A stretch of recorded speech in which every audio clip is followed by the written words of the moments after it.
بسم اللہ الرحمن الرحیم. جی السلام علیکم انکل.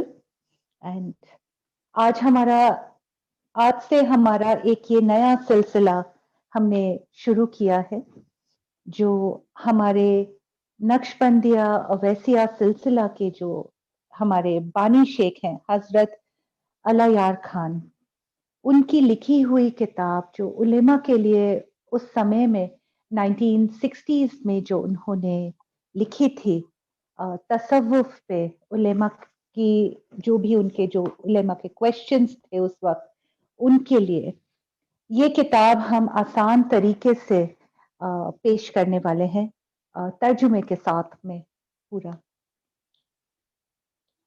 اس میں پورا ترجمہ کتاب کا، پوری کتاب کی پڑھائی یہ آپ کے پارٹس میں کی جائے گی. چیپٹر بائی چیپٹر ہم یہ آپ کے سامنے رکھیں گے and they will be numbered آپ کی آسانی کے لیے. اینڈ جی انکل آپ بسم اللہ کریں. جی السلام علیکم.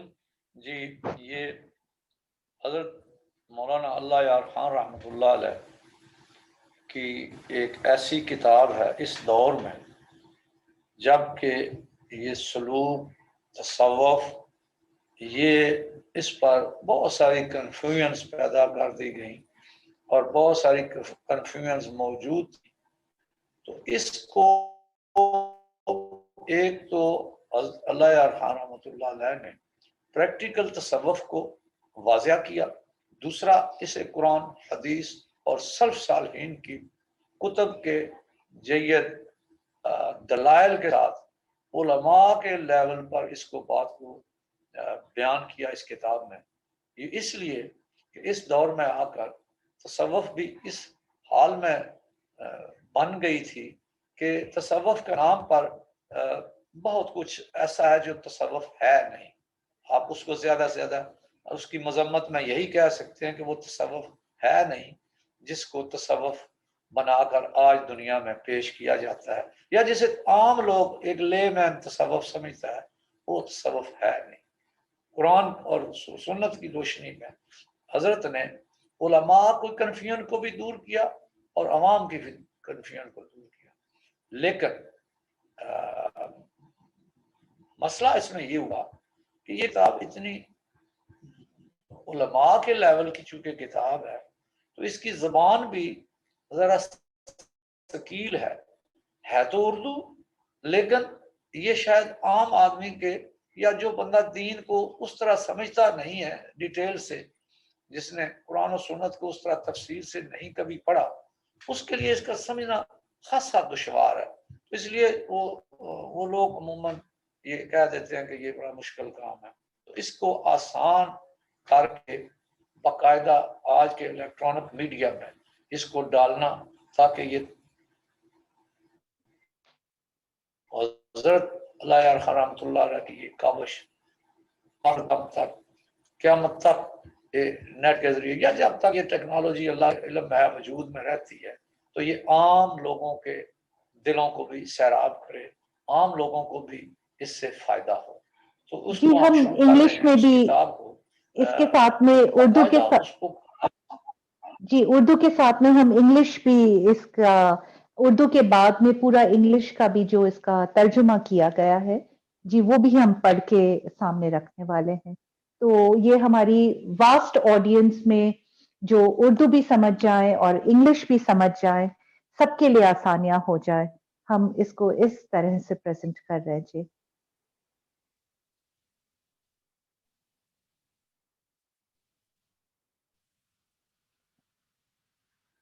یوں تو یہ کتاب یوٹیوب پہ اردو میں بھی موجود ہے اور انگلش میں بھی اس کی ٹرانسلیشن موجود ہے، لیکن بات پھر وہی ہے کہ اردو میں بھی جو کتاب موجود ہے پڑھنا تو اس کو قاری نے ہے نا، عام قاری کو اس کو سمجھانے کے لیے سمجھ لیں یہ اس کی شرح ہے جو ساتھ ساتھ میرے جیسا ناچیز حضرت اللہ یار خان رحمۃ اللہ علیہ کے ایک 12 سالہ شاگرد کی زبان سے جو ممکن ہوگا وہ میں انشاءاللہ بیان کروں گا. اور اس میں یہ بھی ملحوظ خاطر رہے، یہ خیال رکھیں کہ میں 12 لیکن انسان ہوں اور مجھ سے بھی ترجمے میں یا تشریح میں غلطی بھی ہو سکتی ہے، لیکن جو کتاب کا میٹر ہے وہ اوریجنل ہے، اور صاحب علم لوگ مجھ پر زیادہ غصہ نہ کریں، بلکہ وہ اگر انہیں بات کچھ اس میں اندازہ کریں کہ یہ زیادہ قریب نہیں ہے اس کے جو حضرت نے فرمائی، تو وہ اوریجنل نسخے کو پڑھیں اور اس سے استفادہ کریں، اس سے فائدہ لیں۔ یہ میں اپنی طور پر آپ سے معذرت بھی ساتھ کر دینا چاہتا ہوں، کیونکہ مجھ سے بھی غلطی کا امکان ہے، اور مجھ سے بات بیان کرتے ہوئے شاید میں اس طرح مدعا بیان نہ کر سکوں کہ حضرت جی رحمۃ اللہ علیہ کے علم کو میرے جیسا ایک کمزور علم والا بندہ کما حق کو بیان کر نہیں سکتا۔ یہ بات سیدھی میں اپنے عجز اور اپنی کمزوری کا اظہار کر کے یہ میں کام کرنا شروع کر رہا ہوں۔ تو میں آج سب سے پہلے اس کا پہلا چیپٹر پڑھتا ہوں، جس میں سب سے پہلے مصنف دلائل السلوک کا اپنا ایک چھوٹا سا تعارف موجود ہے، تو وہ میں اوریجنل الفاظ میں ہی ساتھ ساتھ آپ کو پڑھ دیتا ہوں تاکہ یہ بھی محفوظ ہو جائے، اس الیکٹرانک میڈیا میں بھی یہ محفوظ ہو جائے۔ تو حضرت کی پیدائش جو ہے یہ 1904 میں اپنے آبائی گاؤں چکڑالہ ضلع میاں والی میں، یہ ایک چھوٹا سا گاؤں ہے ضلع میاں والی میں چکڑالہ، لیکن کافی پرانا گاؤں ہے اور مشہور ہے۔ آپ نے اپنی ابتدائی تعلیم چک نمبر 10B یعنی 10B ضلع سرگودا میں حاصل کی، اور دورہ حدیث یعنی یہ جو علم دین کی تکمیل کا پہلو ہوتا ہے، علماء حضرات سمجھتے ہیں دوروں سے دورہ حدیث کہتے ہیں، تو یہ دورہ حدیث آپ نے مدرسہ امینیہ دہلی سے 1933 میں یعنی 1933 میں جو مدرسہ زیر سرپرستی مفتی کفایت اللہ دہلوی صاحب کے تھا وہاں مکمل کیا۔ اس کے بعد آپ یونانی طب کے مطالعہ سے فارغ ہو کر درس و تدریس کا آغاز آپ نے پاکستان اس علاقے میں واپس، اس زمانے تو ہندوستان ہی تھا ایک نہ مکمل، تو آپ وہاں سے یہاں واپس اپنے علاقے میں تشریف لائے اور یہاں آ کر آپ نے درس و تدریس شروع کی۔ 1936 میں آپ نے تصوف کے میدان میں قدم رکھا اور 24 برس کی مسلسل محنت اور مشقت سے اس میں کمال پایا۔ آپ نے یہ پریکٹیکل پہلو اسلام کا جسے تصوف کہتے ہیں یہ باقاعدہ آپ نے سیکھا، اور اس میں آپ نے 24 ایئرز تک محنت کی، یہاں تک کہ آپ نے 1962 میں آ کر آپ نے یہ تصوف اور سلوک کی آگے ٹریننگ اور تربیت کا درس و تدریس تو ظاہر ہے علم ظاہری تھا، جو فیضان علوم نبوت صلی اللہ علیہ وسلم اس کی تکمیل تو 33 میں ہو چکی تھی، تو واپس آ کر آپ نے علماء اکرام ہمیشہ جب علوم ظاہری یا حضور صلی اللہ علیہ وسلم کے ان علوم کو پڑھ لیتے ہیں، قرآن حدیث فقہ تفسیر یہ ڈیٹیلز پڑھ لیتے ہیں، آپ نے فاضل ہو جاتے ہیں، عالم فاضل، تو پھر وہ آ کر درس و تدریس کرنے کا پریکٹیکل میدان میں آتے ہیں۔ لیکن یہ دوسرا حصہ ہے اس دین کا جسے علوم باطنیہ کہتے ہیں، جس کا تعلق اعضائے باطنیہ آپ کے ان کمپوننٹ سے ہے جو آپ کے اندر ہے، جس کو آپ ان آنکھوں سے دیکھ نہیں سکتے، جسے قرآن نے جیسے قلب کہا گیا فَإِنَّهَا لَا تَعْمَى الْأَبْصَارُ وَلَٰكِن تَعْمَى الْقُلُوبُ الَّتِي فِي الصُّدُورِ، فرمایا آنکھیں اندھی نہیں ہو جاتی، دل اندھے ہو جاتے ہیں جو سینوں میں، تو وہ قلوب جو دیکھنے والے بھی ہوتے ہیں اور دیکھنے بینائی کی زائل ہو جائے ان کی تو اندھے ہو جاتے ہیں، اب وہ قلوب ان آنکھوں سے دیکھے نہیں جا سکتے، تو اس لیے ان کو اعضائے باطنہ کہتے ہیں کہ وہ چھپے ہوئے ہیں، اندر ذرائع ہے، اور ان کا ظاہری حواس خمسہ سے ان کو اپروچ نہیں کیا جاتا۔ تو یہ وہ باطنی جو تعلیم ہے، یا جسے آپ خلوص فی النیت کہتے ہیں، نیت میں خلوص پیدا کرنے کا فن، تصوف بنیادی طور پر خلوص فی النیت اور خلوص فی العمل اس کا نام ہے، یاد رکھیں۔ جو تصوف آج دنیا میں آپ کو نظر آتی ہے رائج ہے، جس میں رقص و سرود ہے، جس میں وہ طرح طرح کے وہی دنیاوی معاملات ہیں، چادریں چڑھانا، چراغ جلانا اور جناب ڈھول ٹمٹکے ڈالنا جا کے اپنے رقص و سرود کی محفلیں بنانا، تو یہ جو سارا کچھ ہے یہ وہ زاغوں کے تصرف میں عقابوں کے نشیمن علماء اقبال سے نے ان کو بتایا کہ یہ کووں کے یہ شاہینوں کے گھونسلے ہیں اور اس میں کوے آ کر بیٹھ گئے. تو یہ کووں کی باتیں ہم نہیں کر رہے، یہاں شاہینوں کی باتیں ہوں گی انشاءاللہ، اور وہ ہوں گی جو اللہ اور اللہ کے رسول نے جس کو جس طرح ڈیفائن کیا ہے، اعمال باطنہ میں خلوص، نیت میں خلوص پیدا کرنا، عمل میں خلوص پیدا کرنا. آپ آگے فرمایا کہ بھئی یہ آپ کے تربیت یافتہ دنیا کے کونے کونے میں موجود ہے، جس میں سینکڑوں صاحب کشف و کرامات بھی ہیں اور اس کتاب کی تعلیم کی منہ بولتی تصویر بھی ہے. یعنی پریکٹیکلی آپ نے 1962 میں سالکین کو بطریق نسبت اویسیہ ان کی تربیت شروع کی.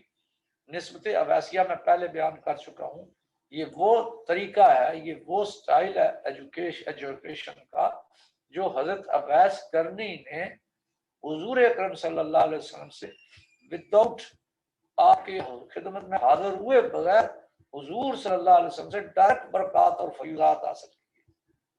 اور آپ جانتے ہیں کہ وہ ڈائریکٹ حضور سے انہیں فیضان حاصل کیا، برکات حاصل کیے. اس کا اظہار اس وقت ہوا جب حضور دنیا سے چلے گئے اور حضور نے عمر رضی اللہ تعالیٰ عنہ اور حضرت علی رضی اللہ تعالیٰ عنہ کی ذمہ داری اٹھائی کہ تم اس بندے کو ڈھونڈنا اور اس بندے سے جا کر میری امت کی مغفرت کی کہ یہ میری طرف سے یہ اسے پیغام دینا کہ میری امت کی مغفرت کی اللہ سے دعا کرے. تو یہ وہ علم تھا جو اسی طرح تھا جس طرح اللہ پاک نے موسیٰ علیہ السلام کے دور میں حضرت خضر کو کیا. قرآن میں موجود ہے، عبدم من عبادنا، میرے بندوں میں سے ایک بندہ ہے، آتینا من لدنا علم، ہم نے اس کو علم لدنی دیا، اپنا خاص علم دیا. تو یہ اسی وہی نسبت حضرت اللہ یار خان رحمۃ اللہ علیہ نے وہی میتھڈالوجی اختیار کی اور خود پہلے روح پرفتوح حضور صلی اللہ علیہ وسلم سے بطریق اس اویسیہ حاصل کیا، اس نسبت کے ذریعے سے حاصل کیا، اور پھر اسی نسبت سے آپ نے اس کی تقسیم کا کام، تصوف و تعمیر سیرت کا کام آپ نے شروع کیا 1962 میں لوگوں کو تربیت دینے کا. اس سے پہلے آپ نے کسی کو اس طرح وہ تربیت دینے کا کام نہیں شروع کیا. آپ کی بیشتر زندگی مذاہب باطلہ کے رد میں گزری. آپ چوٹی کے مناظر رہے، یہ آپ کے چوٹی کے مناظر ہونا سے ڈیبیٹ ہے. آپ کھلے عام بیٹھ کر ڈیبیٹ کرتے تھے باطل نظریات کو رد کرنے کے لیے. باطل نظریات کے حامل علماء ہوں یا اس کے حاملین ہوں، کوئی بھی ہو، ان سے بیٹھ کر چیلنج کر کے لوگوں کی محفل میں بیٹھ کر پورا وہ سسٹم طے کر کے اپنا نظریہ ان کا سن کے ان کے نظریے کو ان کے سامنے باطل ثابت کرتے تھے. تو یہ قوت ان کو حاصل تھی. اور یہ ظاہر ہے جو مناظر ہوتا ہے اس کا بے پناہ حافظہ چاہیے ہوتا ہے، بے پناہ مطالعہ دین کا اسے چاہیے ہوتا ہے، اور نہ صرف اپنے دین کا بلکہ جس کو باطل ثابت کرنا ہے، جس کو غلط ثابت کرنا ہے، خود اسی کے لٹریچر میں سے وہ چیزیں نکال کر اس کو بتانا ہوتی ہیں. تو اس کا مطلب ہے وہ دوسرے ان باطل مذاہب کا بھی پوری طرح علمی طور پر مطالعہ رکھتا ہو تو تب وہ مناظر ہو سکتے. تو باطل فرقوں کو بے نقاب کرنے میں اپنی تحریر و تقریر کو بے دریغ استعمال فرمایا. اس کی ایک مثال، زندہ مثال، سب لوگ جو اس دور کے علماء ہیں وہ جانتے ہیں اس بات کو کہ عبداللہ چکڑالوی نام کا ایک شخص تھا جو اسی قصبہ چکڑالہ میں رہتا تھا، وہیں پیدا ہوا. اور وہ یہ جتنے آج بھی منکرین حدیث ہیں وہ انہی کا وہ بڑا وڈا وڈیرا ہے، سمجھ لیں. یہ اسی کے نظریات ہیں جو بعد میں مختلف لوگوں نے جدید دور میں بھی اپنائے کہ حدیث کو انہوں نے انکار کیا، کہا جی ما انزل اللہ، جو اللہ نے نازل کیا بس وہی ہے، اتبع ما انزل اللہ. قرآن میں کہا گیا اتباع کرو اس کی جو اللہ نے نازل کیا. تو نازل کہاں کیا تھا؟ نزل علی قلبے کا، نازل ہوا تھا محمد الرسول اللہ صلی اللہ علیہ وسلم کے قلب اطہر پر، لتکون من المنذرین، تاکہ آپ لوگوں کو بیان کریں.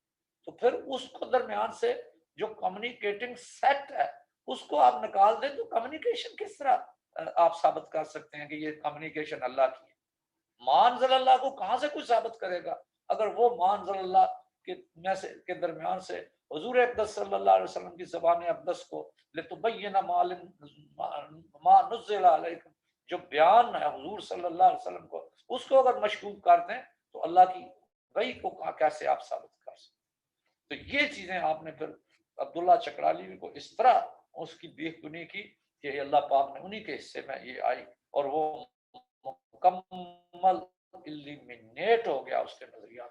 آج وہاں چکرالا میں جا کر دیکھیں عبداللہ چکرالوی کا کوئی شاگرد کوئی ماننے والا آپ کو وہاں نہ ملے گا اس علاقے میں۔ تو یہ ہوتا ہے کمال، کسی کے باطل دلائل دے کر اس کے باطل نظریات کو دفن کر دینا زمین میں، یہ ان اللہ نے ایسا دیا کہ لوگوں کو ان گمراہی سے بچا لیا تھا۔ تو یہ سارا کچھ آپ نے اپنے اس درس و تدریس کے اس سفر میں آپ نے سارا کیا جو 24 سال تک آپ ادھر آپ خود حاصل کرتے رہے، تصوف باطن کی تعلیم حاصل کرتے رہے اور باطل کی منازل طے کرتے رہے، اور خود ظاہری میں عمل دنیا میں آپ نے وہ قرآن اور حدیث کے وہ علوم جو حضرت نے مدرسہ امینیہ سے تک کے سفر میں حاصل کیے تھے یا اس کے بعد نے جو مطالعہ کیا تھا اس کو اس طرح استعمال کیا آپ نے۔ اس ضمن میں آپ نے یہ آپ کی جیہ کتابیں ہیں، تحذیر المسلمین عن قید الکاذبین، الدین الخالص اور ایمان بالقرآن۔ یہ یاد رکھے، ایمان بالقرآن یہ وہ کتابیں ہیں جو اسلام کی ضد نظریات کو توڑنے کے لیے لکھی گئی ہیں، ان کے خلاف پورے ثبوت کے ساتھ لکھی گئی ہیں کہ ثابت کیا کہ یہ ایمان بالقرآن کا میں ہلکا سا آپ کو تعارف کرا دوں۔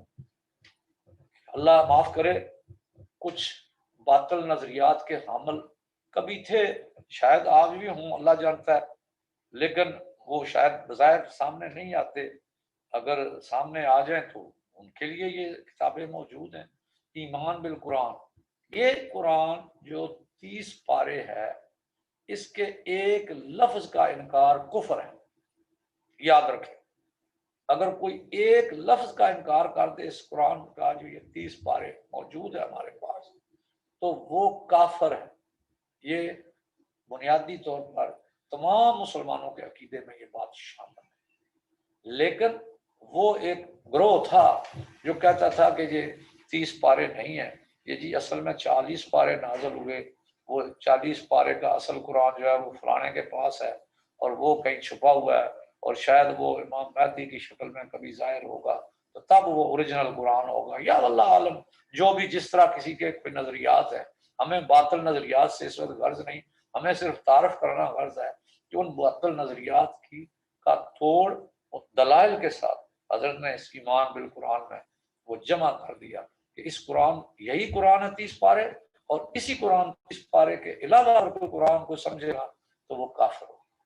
یہ بات جیسی کتب جو ہے تصنیف فرما کر کرامت مرحومہ کو کسی مزید تحقیق رہتی دنیا تک بے نیاز فرما دیا۔ تو یہ آپ کی یہ بلا شبہ ایک کرامت ہے آج کے دور کی کہ اس اتنی ریسرچ ورک اور اتنے بے شک و شبہ ایسے دلائل دیے ہیں جن پر کوئی اعتراض نہیں کر سکتا۔ تو تصوف کے موضوع پر جب یہ قلم اٹھایا تو یہ کتاب جو میں ابھی پڑھ رہا ہوں آپ کے سامنے، یہ دلائل سلوک، حیات برزخیہ، حیات انبیاء اور اسرار الحرمین جیسے گو آئے نایاب سال کی قیاد۔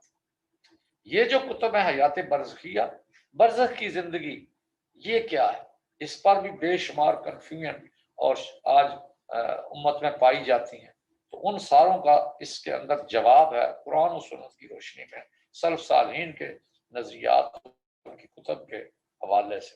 حیات انبیاء علیہ الصلوۃ والسلام کی زندگی، دنیا کی زندگی اور دنیا سے جانے کے بعد کی زندگی، اس پورے پر یہ دلائل ہے اس میں۔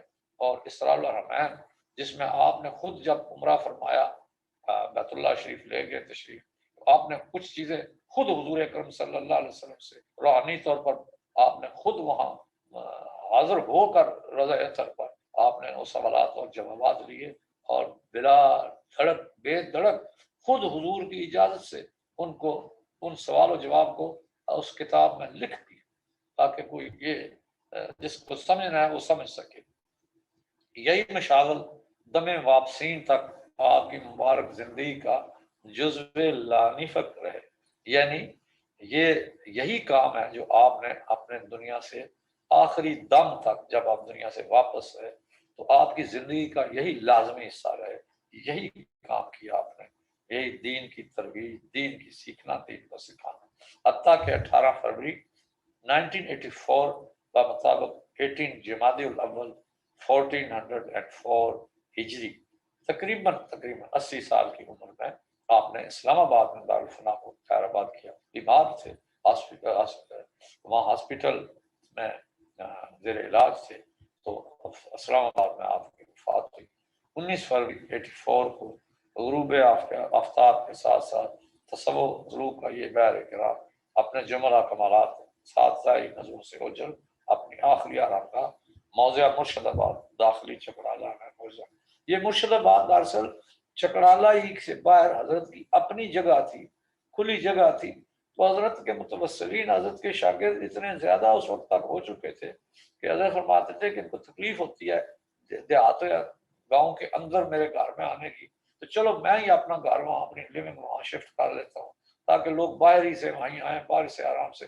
گاڑیاں بھی اندر دیہات میں جانا مشکل ہوتا ہے, تو وہیں باہر ہی وہاں کھڑے ہوں, وہیں سے میرے سے ملاقات ہو جائے. اور وہیں تو انا للہ و انا الیہ راجعون. یہ تو ہے جی مصنف دلائل سلوک کا وہ تعارف جو اس کتاب میں لکھا. میں نے ویسے اس کا علیحدہ ایک ویڈیو بنائی ہوئی ہے جو میں نے حضرت کو جس طرح پایا, میں نے اپنی بھی اس میں کچھ گزارشات کی ہوئی ہیں اور اپنے علم کی بنیاد پر بھی آپ کو آگاہ کیا ہوا کہ میں نے کیسے حضرت کو پایا, کس طرح کیا کیا میرے ساتھ, کس طرح حضرت کے ساتھ حضرت کے معیت میں نے کس طرح وقت جو ملا وہ کس طرح ملا, اس کی چیدہ چیزیں آپ کے سامنے میں لا چکا ہوں. اس میں اب اگلا چیپٹر جو ہے نا جی وہ عرض حال ہے. عرض حال پری فیس جس کو کہتے ہیں, یہ حضرت جی رحمت اللہ علیہ کی اپنی تحریر ہے. اب جو شروع ہو رہی ہے, یہ جو مصنف دلائل سلوک ہے یہ تو میرا یا کسی کا تعارف ہے جو ہم نے لکھا بیان کیا, لیکن یہاں سے حضرت کی اپنی تحریر شروع ہوتی ہے جو حضرت نے اس دلائل سلوک میں پری فیس کے طور پر لکھی.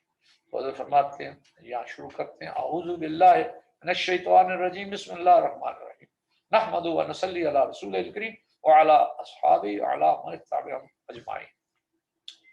تصوف اور صوفیاء کرام کے متعلق عوام بلکہ علماء کے دلوں میں بھی کچھ شبہات پائے جاتے ہیں.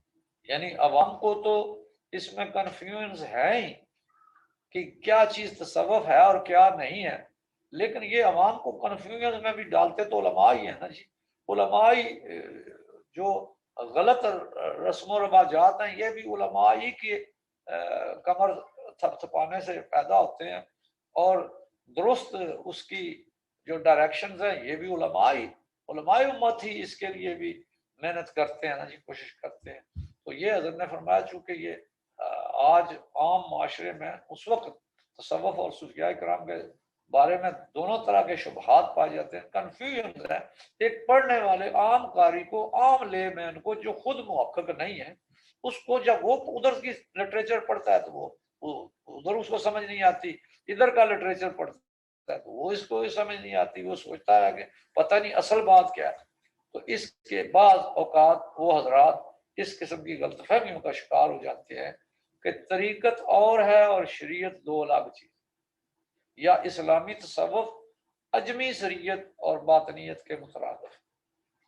آج آپ کو نام نہاد علماء ایسے ملیں گے جو کہتے ہیں کہ شریعت اور چیز ہے اور طریقت اور چیز, بلکہ اس حد تک گمراہی کی باتیں کرتے ہیں کہ وہ کہتے ہیں کہ یہ تصوف یا طریقت یہ پیرلل ٹو دا اسلام ہے.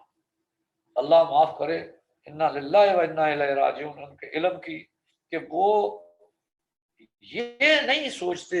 اب مثالیں اس میں کیا دیں گے, جو طریقت کے نام پر گمراہی پھیلی ہوئی ہے وہ اس کو مثال دے کر طریقت کو ہی ریجیکٹ کر دیں. بات یہ ہے، عقل اور شعور کا تقاضا یہ تھا کہ جو انہیں طریقت کے مظاہر جو نظر آتے ہیں، جس طرح طریقت کے حالات نظر آتے ہیں، اس میں انہیں چاہیے کہ وہ طریقت کے وہ غلط حالات لوگوں نے اڈاپٹ کر کے ہیں، ان کو اس کی اصلاح کریں. ان کو بتائیں کہ بھائی یہ قبروں پر یہ دیے جلانا، قبروں پر ڈھول ڈمکے کے ساتھ یہ کام کرنا، قبروں کو سجدہ گاہ بنانا، قبروں کے اوپر جھنڈے چڑھانا، قبروں کے اوپر چادریں وہی باہر سے لے کر چڑھاؤ، باہر وہی قبروں کے جو وہ رکھوالے ہوتے ہیں وہی چادریں شام کو دکانداروں کو واپس دے آتے ہیں، اور وہی دکاندار آگے اگلے دن بیچ کر پھر ادھر بیچ رہے ہیں. تو ایک کاروبار بنانا یہ تصوف نہیں ہے. آپ ان کو وہ چیزیں انڈیکیٹ کریں کہ بھائی یہ تصوف کا غلط اظہار ہے یا اس کی ریپریزنٹیشن، اس کے بجائے اس کو درست کریں. تو یہ بات حضرت نے یہاں لکھی ہے کہ یہ علماء ہی کی قصور گنا جائے گا کہ وہ کسی نے کہا نا ادھر ادھر کی بات نہ کر، یہ بتا کہ قافلہ کیوں لٹا، راہ زن سے مجھے غرض نہیں، تیری راہ بری کا سوال. اور بھائی راہ زن کا کام تو لوٹنا تھا.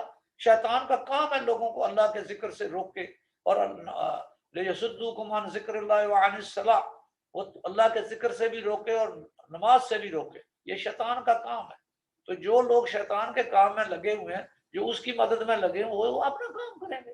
تو تم اس کو چھوڑو، تم وہ کام کرو جو اللہ کے نبی صلی اللہ علیہ وسلم نے آپ کو بتایا کہ ہمیشہ صاف اور سیدھی بات کرو اور طریقے سے لوگوں کی رہنمائی کرو، اور صرف لوگوں کو جہنم میں ڈال کر خوش نہ ہو جاؤ فتوے دے کر یہ فلان نمی ہے فلان جنے. اور یہ آپ کی کیوں ہے؟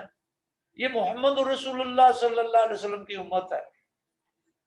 یہ جو لوگ ایسا کر رہے ہیں نا، آپ اگر غور سے تجزیہ کریں، انہیں بھی کسی مولوی نے سکھایا یہ کام، ان کو بھی سرپرستی کسی مولوی کی یا کسی پیر کی ہے کہ وہ یہ کر رہے ہیں. تو آپ اس مولویت اور اس پیریت کو ہدف بنائیں، اس کی اصلاح کریں، اس کے لیے کوشش کریں. عوام کو ہدف نہ بنائیں. عوام بیچاری ہے، غریب ہے، ان کو پتہ ہی کوئی نہیں ہے، لا علم ہے، دین کی کوئی سمجھ ہی نہیں ہے. ان کو محبت سے ان کو اصلی راستے کی طرف نہ. بات یہ ہے، نفسیات میں بھی یہ کہتے ہیں کہ اگر آپ کے کسی بچے کے ہاتھ میں کوئی بلیڈ یا اسطرا آ جائے تو اس کو فوراً یہ اس کی مذمت میں نہ کرو ہے تو چھوڑ دے اس کو، یہ نہ کرو. اس کو کوئی اور خوبصورت چیز اس کے سامنے کرو، اس کی توجہ اس طرف ہوگی، آپ آستہ سے اس کی وہ خطرناک چیز جو اس کے ہاتھ میں اس سے لے لو. یہ اصول نفسیات کا بھی ہے. تو ہمیں علم ظاہری سے بھی استفادہ کرنا چاہیے، اور طریقہ یہ ہے کہ لوگوں کو اصل تصوف کیا ہے، تعمیر سیرت کس کو کہتے ہیں. تعمیر سیرت اور تصوف خلوص فی النیت اور خلوص فی العمل کا نام ہے. اور خلوص فی النیت اور خلوص فی الامر حدیث احسان میں جا کر دیکھو، دین کا حصہ ہے. جاءکم یعلمکم امور دینکم، حضور نے فرمایا کہ یہ جبرائیل تھے، انسانی شکل میں آئے تھے، تم کو تمہارا دین سکھانے آئے تھے. تو جو چیز دین کا حصہ ہے تم اس کی تکذیب کے لیے اٹھ کھڑے ہوئے ہو اور اس کو برا بلا کہتے. اور بھائی ان لوگوں کو سمجھانے کی اگر آپ میں طاقت ہے، لوگوں کو سمجھاؤ. نبی کریم صلی اللہ علیہ وسلم کے سامنے جو معاشرہ تھا وہ اس سے برا معاشرہ آپ کے سامنے نہیں ہے. انتہائی برا کروول معاشرہ تھا حضور کے سامنے. آپ صلی اللہ علیہ وسلم نے اٹھ کر ساروں کے گلے تو نہیں کاٹے. آپ صلی اللہ علیہ وسلم نے انہی لوگوں کو محبت سے، الفت سے، اور وہ پیغام دیا اپنے وہ باطن کی تصرف سے. وہ ایسا ان کو تبدیل کیا کہ وہ جو بے راہ اوروں کے عادی بن گئے. کیا نظر تھی جس نے مردوں کو مسیحا کر دیا. لقد کان لکم فی رسول اللہ اسوۃ حسنۃ لمن کان یرجو اللہ والیوم الآخر وذکر اللہ کثیرا. جاؤ قرآن میں پڑھو کیا لکھا ہے. لقد کان لکم فی رسول اللہ اسوۃ حسنۃ، رسول اللہ صلی اللہ علیہ وسلم کا اسوہ حسنہ تمہارے لیے مشعل راہ ہے. لمن کان یرجو اللہ، جو اللہ کی طرف لوٹنے کا یقین رکھتا ہے. یہ یقین کیا چیز ہے؟ یہ اعمال باطنہ ہے، یہ باطنی تربیت ہے. آپ دوسرے کے باطن میں یہ ڈال دیں، یہ یقین کی کیفیت اس میں پیدا کر دیں کہ وہ آخرت میں جانے کی جواب دہی کا احساس اس میں پیدا ہو جائے۔ یہ باتوں سے نہیں ہوتا بعض دفعہ، یہ وہ القائی اور نقاسی عمل ہے جو تصوف کا کام ہے، جو اہل اللہ کا کام ہے۔ یہی حضور صلی اللہ وَيُزَكِّيكُمْ تمہارا تزکیہ کرتا ہے۔ یہ تزکیہ کرنا جو ہے یہ تقریروں میرے جیسے بندے کی تقریروں سے نہیں ہوتا، یہ باطنی اپنے اندر وہ نور کی باطن آپ کے قلب میں وہ نور ہو جو دوسرے پر منعکس کر کے ریفلیکٹ کر کے یا بوسٹنگ ایکشن سے اس، اگر کوئی نہیں سمجھ آتی کسی کو یہ بوسٹنگ ایکشن یا یہ عمل کیا ہوتا ہے تو ذرا سراقہ ابن مالک کی وہ بات یاد کرے۔ حضور اقدس صلی اللہ علیہ وسلم نے ان کے سینہ پر آپ کے قلب پر ہاتھ مارا، جاؤ اس سے پوچھو، انہوں نے کیا بتایا کہ میری پہلے میرے باطن کی کیا کیفیت تھی، پھر میری کیفیت کیا ہوگی۔ سراقہ ابن مالک صحابی ہیں، فرماتے ہیں کہ میں تو حضور کو پاس جا رہا تھا قتل کرنے کے لیے، تو میرے دل میں اس وقت روئے زمین پر حضور صلی اللہ علیہ وسلم سے زیادہ غیظ و غضب میرے دل میں کسی بندے کے لیے نہیں تھا۔ لیکن جب حضور صلی اللہ علیہ وسلم نے پاس میں گیا اور حضور نے اپنا دستے مبارک میرے قلب پر ایسے پھیرا اور کہا وہ بات کہی، سراقہ اس وقت تیرا کیا حال ہوگا جب تجھے وہ اس کے روم کے بادشاہ کے کندن بنایا جائے۔ وہ بات تو حضور نے فرمائی، لیکن وہ ہاتھ جو حضور پر نے میرے قلب پر پھیرا اس سے میری ایسی کیفیت بدلی کہ میرے دل میں محمد الرسول اللہ صلی اللہ علیہ وسلم سے زیادہ محبوب کوئی شخصیت نہ تھی۔ تو ناظرین، یہ کتاب ان کیفیات، ان خلوص فی العمل اور خلوص فی النیت، جسے آپ آج کے دور میں inspiration and motivational aspects of education کہتے ہیں، یہ وہ کتاب ہے۔ تصوف وہ عمل ہے، تصوف وہ سبجیکٹ ہے جو موٹیویشنل اور انسپائریشنل ایکشن کے ساتھ لوگوں کے اندر اسلام کی محبت اور سچے دل سے اللہ کے نبی صلی اللہ علیہ وسلم کی اتباع اور اطاعت کی کیفیات پیدا کرتی ہے۔ جب یہ اطاعت کی کیفیات پیدا کرتی ہیں تو محبت رسول پیدا ہوتی ہے۔ محبت رسول پیدا ہو گئی تو وہ اللہ کے اس قانون میں آ گیا، قل ان کنتم تحبون اللہ فاتبعونی یحببکم اللہ۔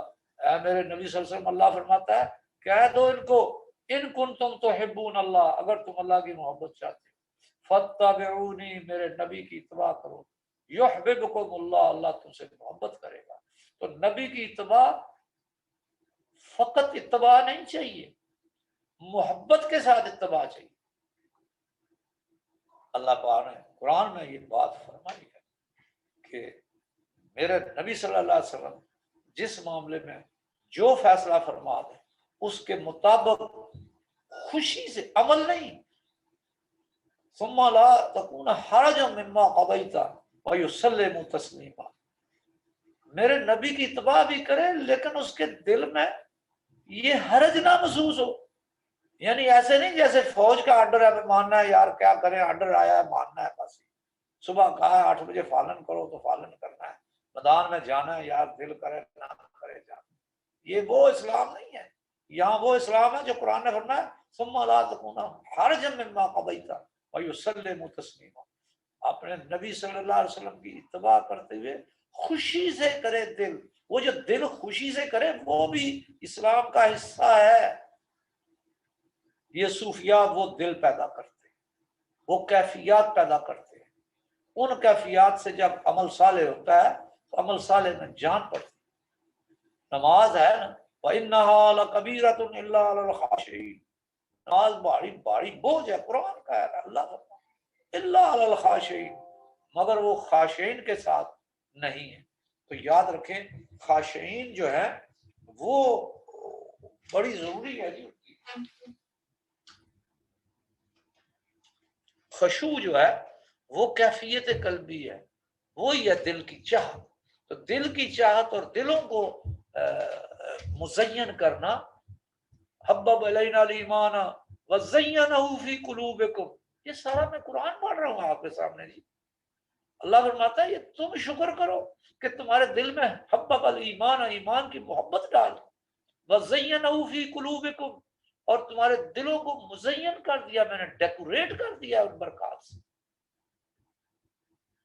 دلوں کو ڈیکوریٹ ہوا کسی نے آنکھوں سے تو نہیں دیکھا، وہ باطن کی چیز تھی، اندر ہی اندر ایک چیز تھی، ایک خفیہ مخفی ہے نیچے ہے جسے وہ اللہ جانتا ہے، اس کی ڈیکوریشن اللہ کو پتا ہوتی ہے کیسی، لیکن بندے کو بھی محسوس ہوتی ہے۔ تو یاد رکھیں یہ ساری کتاب، اب میں نے اپنی باتیں زیادہ صرف اس لیے کر دی ہیں کہ یہ تعارف ہے حضرت کی بات کو، اس ایک لائن کو سمجھنے کے لیے مجھے کتنی باتیں بتانی پڑی ہیں، یہ عام آدمی کے لیے، علماء کے لیے یہ میں نے نہیں تفسیر کی، لیکن علماء کو تو یہ ساری چیزیں خود پتہ ہے، وہ تو جانتے ہیں اس بات کو، لیکن یہ میں نے عام انسانوں کی، عام بندہ جو اس کتاب کو پڑھتا ہے تو کیا کہے، وہ کیا کہے، اس میں کیا لکھا ہے، کیوں پڑھوں میں ایک کتاب؟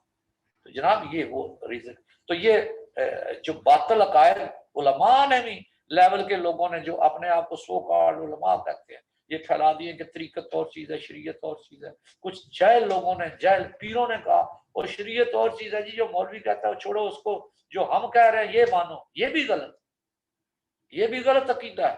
تو اس لیے شریعت اور طریقت ایک ہی چیز کا نام ہے۔ میں ذرا عام بندے کو سمجھا لوں جی کہ یہ میرا علماء سے بات نہیں کر رہا ہوں، میں عام بندے کو بتاؤں کہ شریعت کیا اور طریقت کیا ہے۔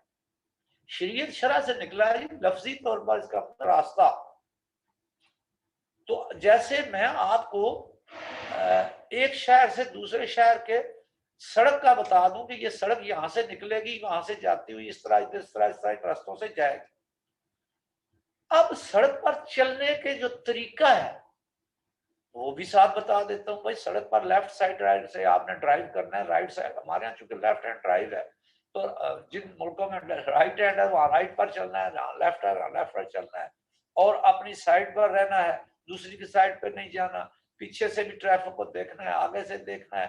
اب یہ سارے اس کی اجزائے ترکیبی ہیں، یعنی اس کی ڈیٹیلز ہیں۔ تو شریعت جناب اس چیز کا نام ہے اعمال ظاہریہ کا۔ نماز ہے تو کیسے پڑھنی ہے، فرض کس طرح ہوتی ہے، سنت کون سی نماز ہے، واجب کون سی نماز ہے، مستحب کون سی نماز ہے، نماز سے پہلے وضو کی کیا ضرورت ہے، وضو کی کیا حیثیت ہے، وضو میں کیا فرائض ہیں، وضو میں کیا سنتیں ہیں، وضو میں کیا واجب ہیں۔ تو یہ چیزیں جو بیان ہوتی ہیں، اس جو سبجیکٹ ان چیزوں کو بیان کرتا ہے اسے شریعت کہتے ہیں۔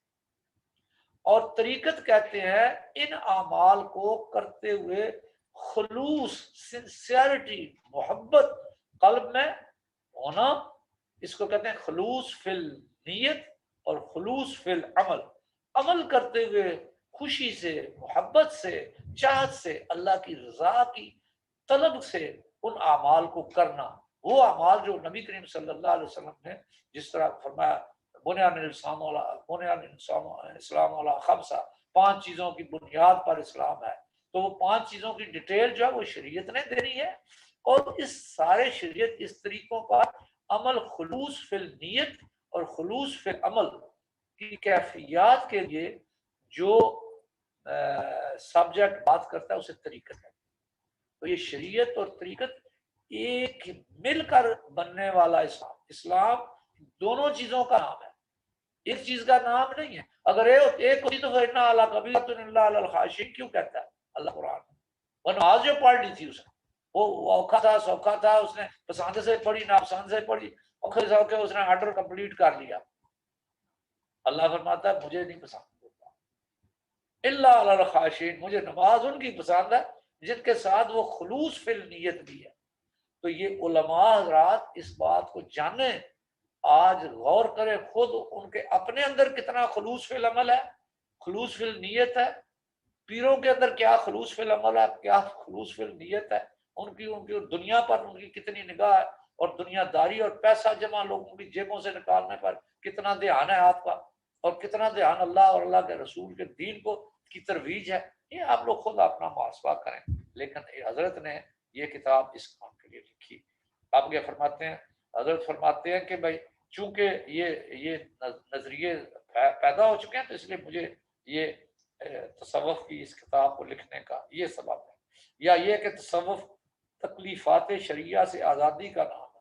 یعنی وہی بات ہے جو بعض لوگ وہ پیر جو ہے وہ کہتے ہیں چھوڑو جی دل اللہ کی طرف لگ گیا، بس نمازوں کو کیا کرنا پڑ، وہ دل اللہ کے حضور میں حاضر ہے۔ تو یہ ہے تکلیفات شریعہ سے آزادی، یہ اس کا مطلب ہے۔ ان غلط فہمیوں کے ازالہ اور عوام و خواص کی علمی تشفی کی خاطر اللہ رب العزت نے یہ کتاب تحریر کرنے کی توفیق عنایت فرمائی. یہ حضرت کے فرمان ہے.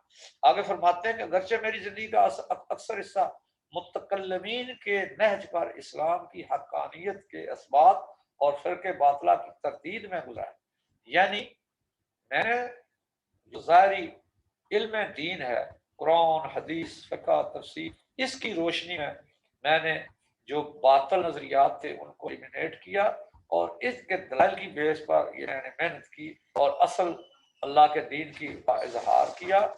تو فرمایا لیکن جو کلامی مباحث، یہ جو زبان سے بحث ہوتی ہے اور تصوف و سلوک میں مظاہر تغیر اور بہت نظر آتا ہے، لیکن احقاق حق کے لیے علم کلام سے کام لینے اور تصوف کے ذریعے ایمان و یقین کی کیفیت پیدا کرنے میں فرق صرف دلیل سمعی اور دلیل ذوقی کا ہے. یہ جو علم ظاہری ہے اس کو حضرت نے فرمایا دلیل و سمعی کہتے ہیں سن کے، تو یہ چیز سنائی جا سکتی ہے، لیکن یہ جو باطن کے اندر کی تبدیلیاں لانا ہے اس کو کہتے ہیں دلیل ذوقی. یہ ذوق اور شوق کا جو معاملہ ہے یہ ایک علیحدہ چیپٹر ہے. تو اس لیے میں نے چاہا کہ یہ دلیل سمعی بھی اور دلیل ذوقی کو بھی اکٹھا کر کے پیش کیا جائے کہ یہ سارا مل کر اسلام بنتا ہے. مگر بائیں ہمہ لوگ یہ سن کر حیران ضرور ہوتے ہیں کہ وہ شخص جسے کل تک ایک مناظر اور مبلغ اسلام کی حیثیت سے جانتے تھے، آج تصوف، ذکر، حلقہ ذکر، تزکیہ نفوس، منازل سلوک پر اظہار خیال ہی نہیں کر رہا، بلکہ اپنا باطنی رشتہ صوفیاء کرام سے جوڑ رہا ہے. مگر ان کی حیرت اور تعجب ہوتا ہے، آپ یقسمون رحمت ربک، کیا قرآن میں اللہ فرمایا کہ کیا وہ اپنے آپ کے رب کی تقسیم کرنے کے وہ ٹھیکیدار بنے ہوئے؟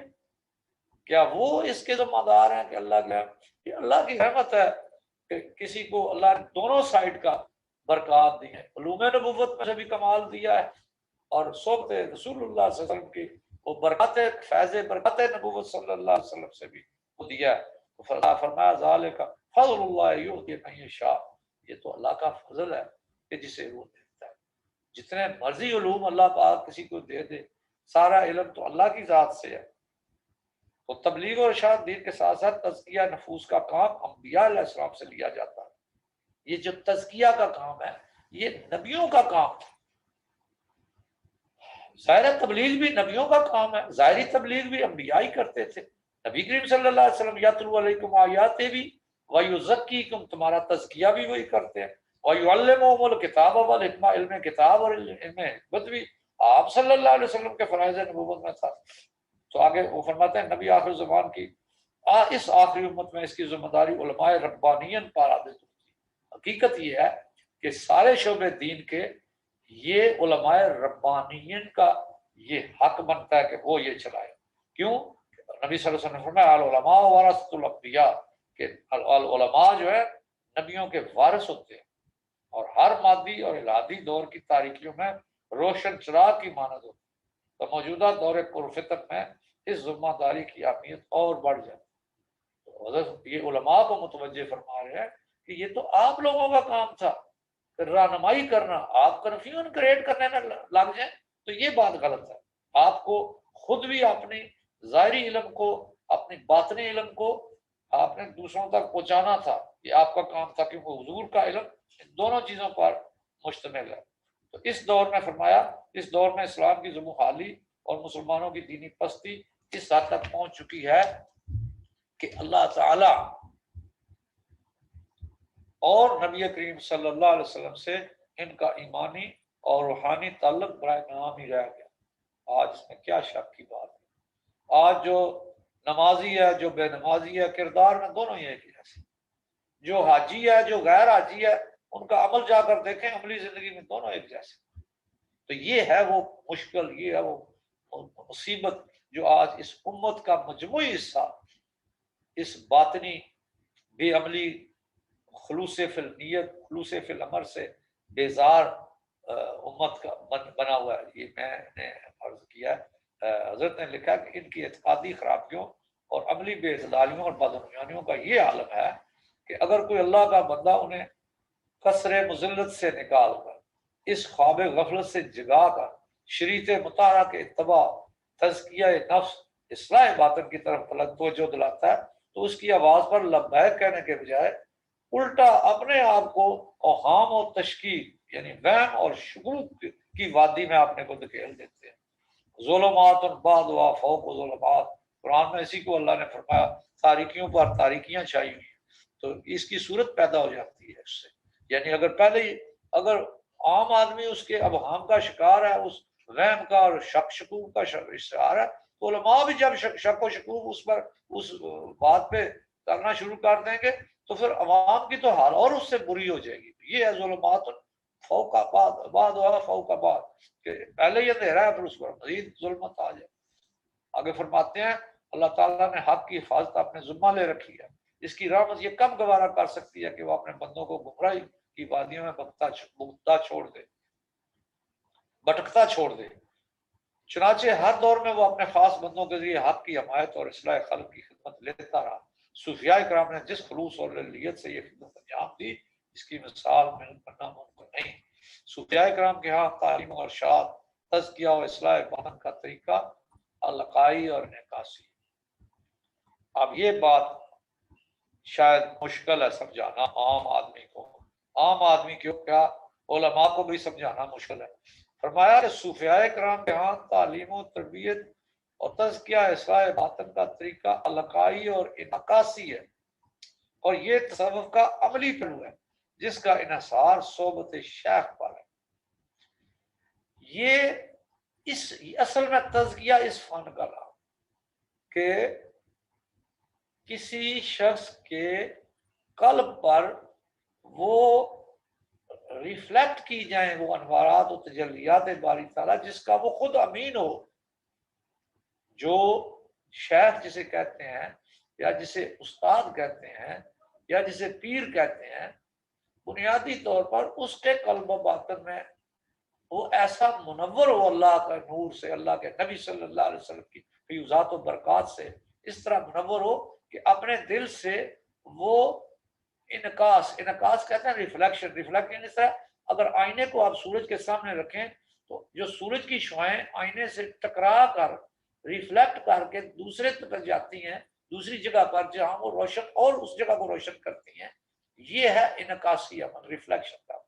تو یہی بات اس تصوف میں یہ ہوتی ہے، تصوف اور یہ اس شعبے کا جو اصلاح باطنیہ کا شعبہ ہے، وَيُزَكِّيكُمْ جو تزکیے کا شعبہ ہے، اس میں جو اس کا طریقہ کار ہے یہ قلب سے اپنے انوارات القاء کر کے منعکس کر کے مرید کے قلب کو ایک ہیلپنگ کیفیت دی جاتی ہے جس میں تاکہ اس میں بھی وہ خلوص اور نیت میں خلوص پیدا ہو جائے۔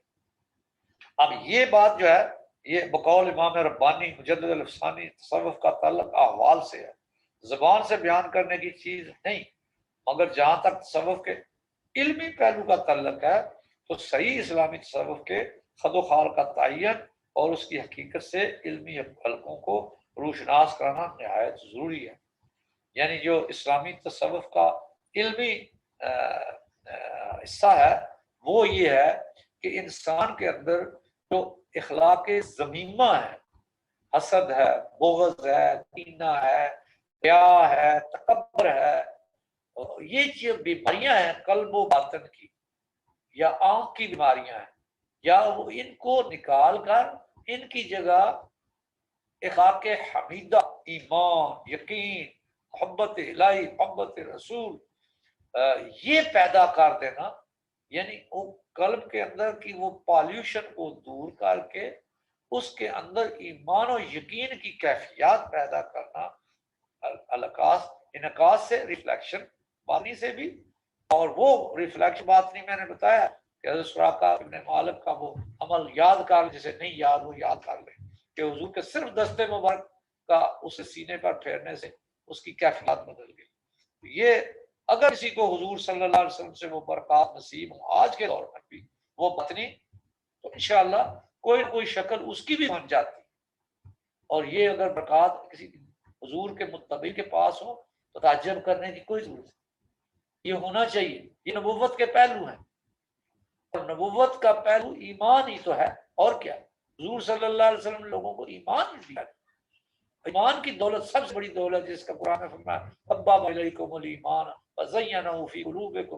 پتہ رہا وہ ایمان کی لوکیشن کدھر بیان کی؟ قلب پہ بیان کی. تو یہ قلب کو مزکی ہونا، قلب کا قلب سلیم بنا، جو قرآن میں موجود ہے کہ لا ينفع مال ولا بنون الا من اتى الله بقلب سلیم. قیامت کے روز تو کوئی شاید نفع نہ دے، نہ مال نہ بیٹے، مگر جو لایا قلب سے. اور قرآن میں ہی فرمایا نا وزن یومئذ قیامت کے اعمال کی گنتی شری کو نہیں ہوئی، اعمال کا وزن ہوگا. تو وزن کس بات پہ ہوگا؟ انما الاعمال بالنیات، وہ خلوص نیت اور خوش فی العمل کی وجہ سے وزن بڑھے گا، وزن کم. اب منصورہ قرآن میں لکھا ہے اب آگے ان کے اعمال کا وزن ہی کوئی نہیں، اڑا دے گا.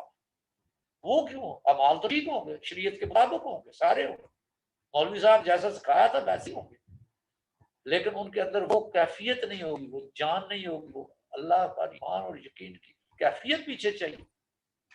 تو یہ بات حضرت نے یہاں فرمائی کہ بھائی مگر جہاں تصوف کے عملی پہلو کا تعلق ہے، صحیح اسلامی تصوف کے خد و خال وقت نہیں ہے، اس کی حقیقت سے علمی حل کو روشناس کرنا ضروری ہے. کیونکہ آج جس چیز کو تصوف کے نام پر تعبیر کیا جاتا ہے اور پیش کیا جاتا ہے اسے تصوف اسلامی سے دور کا بھی تعلق نہیں. یہی وجہ ہے کہ صحیح اسلامی تصوف کو شک و شبہ کی نظر سے دیکھا جاتا ہے. اس لیے ضرورت محسوس ہوئی کہ عامت المسلمین کو صحیح اسلامی تصوف سے روشناس کرایا جائے، جس کی اساس کتاب و سنت پر، تاکہ اس کی روشنی میں اپنی فکری اور عملی اصلاح کر کے ابدی فلاح حاصل کر سکیں. اس احساس فرض کا نتیجہ حضرت فرماتے ہیں یہ کتاب. اور پھر حضرت فرماتے ہیں وما توفیقی الا باللہ علیہ توکلت والیہ انیب، کہ یہ توفیق اللہ کے مدد سے ہی ہے، اسی پر میں نے توکل کیا، اسی کی طرف میں متوجہ ہوتا ہوں. اللہ یار خان شکراللہ ضلع میاں والی، 1 شعبان 1385. یہ حضرت نے اس کتاب کا پری فیس لکھا ہے، جسے آپ دی بادشاہ کہتے ہیں، عرض حال کے نام سے بھی ہم نے اس کتاب کا. یہ 2 صفحے ہیں جو میں نے اتنی دیر لگا دی اس لیے کہ یہ عام آدمی کی سمجھ میں آ جائے کہ حضرت کیا کہنا چاہ رہے ہیں. اس کتاب کے اندر کیا ہے وہ میں نے اپنے علم اپنے کمائیگی کی ساتھ بیان کر دیا ہے. اللہ میری اس کوشش کو بھی قبول کرے اور میرے شیخ یہ تعلیمات ہیں کہ دنیا میں لوگوں کو ملے اور اپنے وطن کو اس سے کنور کر سکے. یہ 1 شعبان 85 میں ذرا بتا دوں 57 ایئرز بیک یہ کتاب لکھی گئی. 57 ایئر، آدھی صدی سے 7 سال اوپر پہلے یہ حالت تھی معاشرے کی جو حضرت نے بیان کی. اب 57 ایئرز کے بعد اس وقت معاشرے کی کیا حالت ہے اور معاشرہ کتنا محتاج ہے اس کا، یہ آپ سوچ لیں، یہ خود سوچ لیں اور سمجھ لیں. آج قلوب میں نفاق، قلوب میں بے یقینی، قلوب میں اللہ کے ساتھ اللہ کا جو حال ہے وہ آپ کے سامنے ہمارے ناطق بلاؤ. بس یہ انشاءاللہ نیکسٹ جو ہوگا وہ چیپٹر 1 سے ہمارا پروگرام شروع ہوگا اسی کتاب کا. اصل کتاب کا جو چیپٹر 1 ہے وہ انشاءاللہ اگلی جی میں اس کا انگلش کا پڑھ دیتی ہوں. جی there is a translator's note and the note says, this is the English version of the most irritating and inspiring book, Dalail-e-Suluk of Hazrat Maulana Allah Yar Khan, the greatest Sufi master of the modern age. No sooner had the book seen the light of the day in 1965 than it ran into second revised edition through the untiring efforts of Idraha Naqshbandiya Owaisiya. This indicates that the times have a burning urge for spiritual bliss in consonance with the Shariat, and that the English translation shall extend the utility of the book much further. The arduous task of translation, to which I considered myself unequal, was undertaken by me at the instance of our younger preceptor Mirza M.A. Beg, one of those fortunate persons who bear the robe of permission of the author. Mr. Baig is the living embodiment of the precepts of the book put into practical conduct. Naturally, his example has inspired many friends and colleagues, including myself, to the edifying path of mystical realization and spiritualization.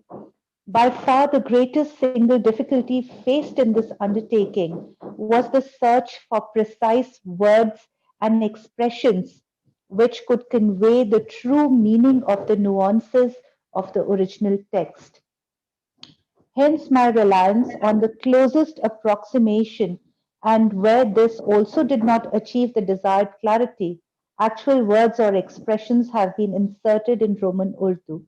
An explanation of terms has been placed in the very beginning in alphabetical order to facilitate quick reference during study.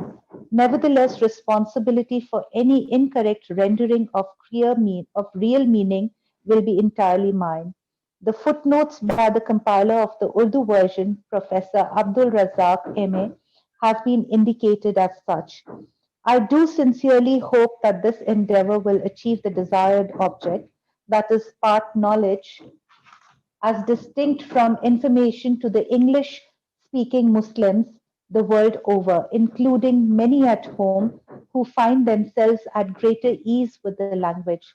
I believe that it will help regenerate the most powerful influence for good that Islamic mysticism is. I am deeply indebted to Mr. Baig and Professor Abdul Razak for their patient explanation of the spirit of the original text, and also to others who lent a helping hand one way or the other in this noble venture, in particular Dr. Abdul Ghani and Mr. M. A. Latif, retired session judge, who painstakingly reviewed the script. May their reward be with Allah. Abu Talha, November 1976, Lahore, Pakistan. The preface. A'udhu billahi minash shaitanir rajim. Bismillahir Rahmanir Rahim. I seek refuge unto Allah from Satan the outcast. In the name of Allah, the Beneficent, the Merciful. Peace be upon Muhammad, the glorious Prophet of Islam, his companions, and his followers. A number of doubts exist not only in the minds of the Muslim masses, but also of the ulema, notably the externalists, about Sufism and its votaries. Often they brood misunderstanding as if Shariat and Tariqat were two separate entities, or that Sufism was synonymous with some lore foreign to Islam and something only esoteric, so that or that it was altogether free from the responsibility of well established laws and injunctions of our religion. To help remove these misgivings and to reassure everyone, the seeker as well as the scholar, I have taken the opportunity, by Allah's grace, of writing this book. Although I have lived a major portion of my life as a scholastic, with the avowed mission of expounding the righteousness of Islam and refutation of the falsiest sects, and this would appear quite removed from Sufism, yet the only practical difference in the two, namely the use of former as a media to expound the truth and the later to imbue positive faith, is that of argument perceived by the ear and argument imbibed by the mind. Nevertheless, people are amazed that a man who till the other day was known as a dialectician and a preacher of Islam is not only talking mystics, zikr, halqa, purification of soul, and the stages of mystical path, but is also claiming spiritual bonds with the veteran Sufi masters of the past. This amazement is obviously out of place in view of the Quranic injunction. It is they who apportion their Lord's mercy. This is 43:32, to which the natural reply is, this is the bounty of Allah, which He giveth unto whom He will. This is 62:4. The purification of soul always formed a part of the main mission of the prophets, that is, the dissemination and spread of the divine message. This responsibility later on fell squarely on the shoulders of the true ulama in the ummah of the last prophet, who, as his genuine successors, have continued to shed brave light in every dark age of materialism and blasphemy. In the present age of catastrophic confusion, the importance of this responsibility has increased manifold, for the utter neglect of Islam by the Muslims has not only driven them to misery, but also grievously weakened their bonds of faith in Allah and the Prophet. The decay in their belief and consequent perversion in their conduct has reached a stage that any attempt to pull them out of the depth of ignominy and morass of heedlessness is viewed with grave suspicions and apprehensions, rather than a positive response to follow the Shariat, to purify souls and reform within. The parable Layer Upon Layer of Darkness 2440 provides the nearest expression of their present state. Allah has taken upon Himself the responsibility to uphold the truth. It is far from His infinite mercy to let mankind, His dearest creation, grope in the murky shadows of ignorance and misery. Therefore, in every age, He raised His chosen servants to support the truth and lead mankind to salvation. There is no parallel in history of the way the learned Sufis carried out this task with the utmost sincerity and dedication. The method of imparting knowledge, ensuring spiritual development and purification of soul used by the learned Sufis is solely by projecting their inner light upon disciples. This is called ilka and inikas in Sufi terminology. And this is the practical aspect of Sufism which depends upon the company of a Sufi master. According to Mujahid Alif Sani, Sufism is a science of spiritual feelings and states which cannot be literally represented in overt literature or explained by word of mouth. It is therefore important to introduce to the literary circles the broad features and reality of Sufism, for what is represented today as such does not have the remotest relationship with it. It is because of this that true Sufism, the one having its firm foundation in the book and the Sunnah, is viewed with suspicion. It is hoped that this humble attempt on my part will also initiate the Muslim masses to apply the corrective of their thought and action in the interest of eternal bliss. This book is the outcome of a realization of this sacred duty. وَمَا تَوْفِيقِي إِلَّا بِاللَّهِ عَلَيْهِ تَوَكَّلْتُ وَإِلَيْهِ أُنِيبُ. My welfare is only in Allah. In Him I trust and unto Him I return. This is Surah Hud, Ayat 88. Allah Yar Khan, Chakrala, District Miawali, Pakistan. 25th October 1965, Shaban 1385 AH.